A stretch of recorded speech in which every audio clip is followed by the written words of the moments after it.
when you're looking at taking guys in the top of the draft, top 10, top 5 especially, you are looking for certain things. You're looking for guys that maybe fall into certain prototypes. And if they don't fall in the prototype, it's because they blow the prototype out of the water, right? Like you think back in the day, you think somebody like a Julius Peppers. Like when you're talking about him physically in terms of as a defensive end, like he was one of those break the mold kind of guys, right?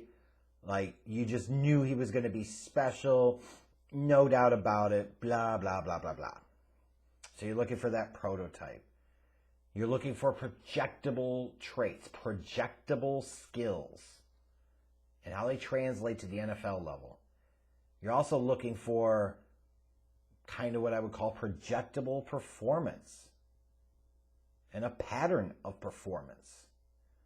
Like if you're just swinging for the fences on a guy strictly because of his physical talent, he didn't do much shit at the college level, what the hell makes you think it's going to be any different at the NFL level, right?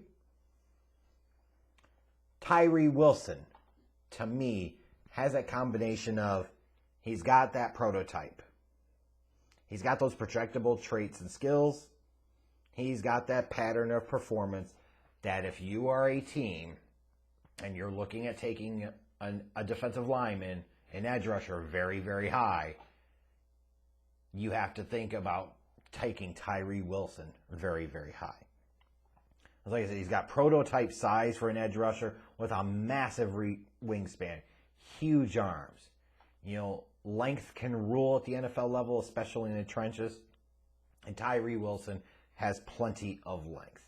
He's going to have a bigger wingspan than most of the offensive linemen he would face in the NFL. He's got great initial quickness and closing speed off the edge and also in run support. So at that size, talking about 6'6", 270 to 75 pounds, he's got great initial quickness, great closing speed. Also, as a pass rusher, he's got a good mix of swim and rip moves. So he's not just solely trying to beat you with quickness and speed. He can do other things. A thing I really liked about him, and this is something that really does matter to me with defensive players, he plays with a high level of effort on a consistent basis. He works to chase down plays. So if the play gets to him and by him, he doesn't start loafing it. He's not like Sunbeam, Will Anderson, right? He doesn't loaf it. He continues to get after it. His motor runs pretty hot, pretty consistently. I also like that as a defensive lineman, he always does a good job of keeping his eyes in the backfield and trying to be aware of what is going on back there. Is the running back running with the ball? Is the quarterback there? Where's the quarterback at? Sometimes you get to defensive linemen, and they can get a little like foxholed into focusing so much on just their straight ahead of them one-on-one matchup that they lose sight of where the quarterback is. He also flashes the length and strength to be a bull rusher. And with 35-plus inch arms, you would hope he would have the ability to use that to get leverage to be an effective bull rusher. And he flashes the ability to utilize it in that way. Again, for a guy with his athleticism and his motor, it shouldn't be a big surprise that he works down the line very quickly to chase down running plays. And not just like down the line in pursuit, but like down the way pursuit. Like this is a guy that'll work back towards the play and end up getting involved 10 to 15 yards down the field. He sets a relatively solid and strong edge to help contain. He can be a little bit better about that sometimes, but overall, I thought he did a pretty decent job there. Some key things, though, I would like to call out about Tyree Wilson. One, his timing off of the snap could be better. He can be a little slow to react. And that reaction time matters, right?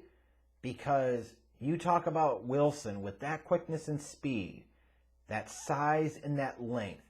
If you could consistently time the snap well and consistently be the first one off the line, you're the one that has a better chance to land the initial punch on the offensive lineman and dictate what goes on there in that matchup.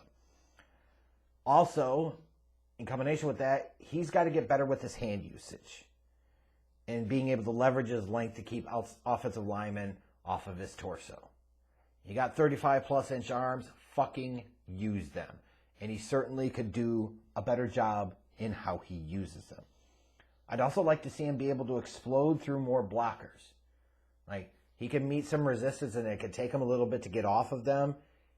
He's also a guy that with this length, you would expect him to be able to bull rush a little bit more effectively, and not as good as that as you might like. He can also be too upright coming off the line. And you'll see that because you watch Wilson and you say, as stupid as it sounds, but his shape, his size, his frame, it looks kind of awkward. He looks kind of long-legged, tight-hipped. He does, right? So it doesn't get helped when he sits there and comes off at times kind of too upright and a little unnatural. Also, for a guy of his size, it shouldn't be a huge surprise that he's not great as kind of dipping his hips and relying on flexibility and balance to be able to bend the edge. Like, he's not going to bend the sharpest of edges, right?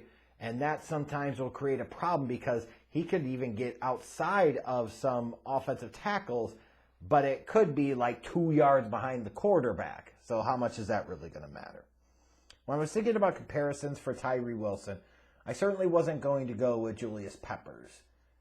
Even though I think Tyree Wilson is an athletic freak in some respects, he certainly is not Julius Peppers' level of defensive end freaks. He's also not the freak, Javon Curse. There we go. I worked in a Javon Curse plug in 2023. Hell yeah.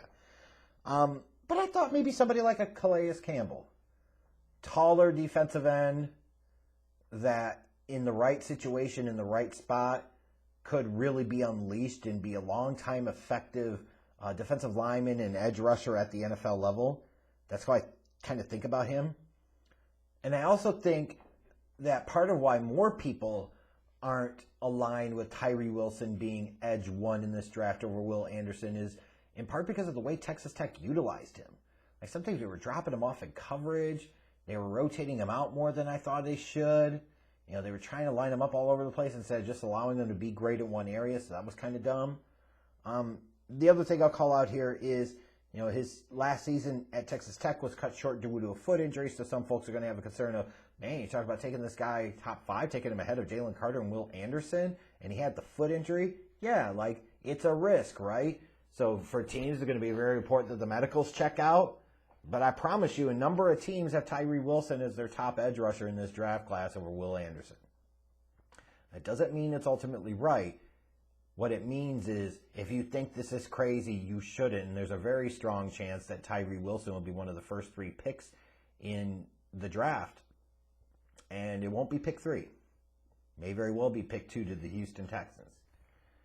I've got a top 10 grade on him. If I was taking an edge rusher in this draft, especially at the very top of this draft, Tyree Wilson would be that guy for me. Because I see him matching the prototype. I see him with the projectable traits and skills and a larger amount of them than Will Anderson. And you have some pattern of performance. While overall not as great as Will Anderson's, that's true. I think it's still good enough. So, yeah, consider me pretty sold on Tyree Wilson as a top of the draft type of talent.